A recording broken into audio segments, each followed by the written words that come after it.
নাগাল্যান্ড থেকে বস্তা লোড করার সময় আমাকে যে এরকম করে ট্রান্সপোর্টওয়ালা ফাঁসিয়ে দিবে আমি কখনো ভাবতে পারিনি। তো চলো কি থেকে কি হয়েছে সবকিছু এই ভিডিওর মাধ্যমে আপনাদেরকে আজকে বলবো। নাগাল্যান্ডের ডিমাপুর থেকে বিহারের পূর্ণিয়ার আমি বস্তা লোড করতে এসেছিলাম। আমার সাথে ট্রান্সপোর্টের কথা হয়েছিল যে 13 ফিট হাইট দিবে, কিন্তু লোড করতে আসার পরে দেখা যাচ্ছে যে আমার গাড়িটা 14 ফিট হাইট দিয়ে দিয়েছে। দেখতে পাচ্ছেন আপনারা যে আমার গাড়িতে প্রায় 14 ফিটের কাছাকাছি হাইট হয়ে গেছে। ট্রান্সপোর্টের সাথে কথা বলাতেও কিন্তু আমার হাইট কমায়নি। ট্রান্সপোর্ট আমাকে বলছে এরকমই হাইট নিতে হবে, কিন্তু আমি যেহেতু আগে থেকে কিন্তু বলে এসেছিলাম যে আমি 13 ফিটের উপরে হাইট নিব না, কিন্তু কিছু করার নাই, কি করবো, যখন চলে এসেছি লোড করতে হবে। আর এখানে সবচেয়ে যেটা বড় সমস্যা হচ্ছে যে হাইটের থেকে দেখতে পাচ্ছেন যে মালটা চওড়া হয়ে গেছে আর লোড করতে করতে একদম রাত লাগিয়ে দিয়েছে। দেখতে পাচ্ছেন রশ্মি কষছি আর 3-4 মিলে রশ্মি কষছে আমার দুবর খালি রশ্মি ছিঁড়ে গেছে। মানে এত বোম্বাই গিট দিচ্ছে আর এত টাইট করছে। সবচেয়ে মেন হচ্ছে সমস্যা যেটা যে সাইডে মালটা বাড়িয়ে দিয়েছে।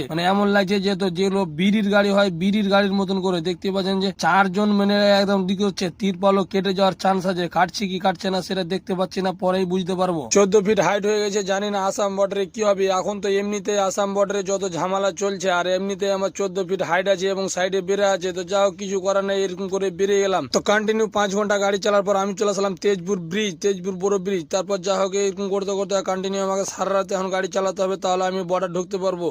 তো ততক্ষণের জন্য টাটা বাই বাই, আবার আসবো নেক্সট ব্লগে। যদি ভিডিওটা ভালো লেগে থাকে তাহলে অবশ্যই চ্যানেলটাকে ফলো করে ভিডিওটাকে লাইক করে এবং শেয়ার করে দিবেন। আর ভিডিওটা কে কোথা থেকে দেখছেন অবশ্যই কমেন্টে জানাবেন। আর আপনারা যে এই রোডে কে কে এসছে না আসছে সবকিছু আমাকে কমেন্টে জানাবেন। এই ব্রিজটা কে কে চিনেন না চিনেন।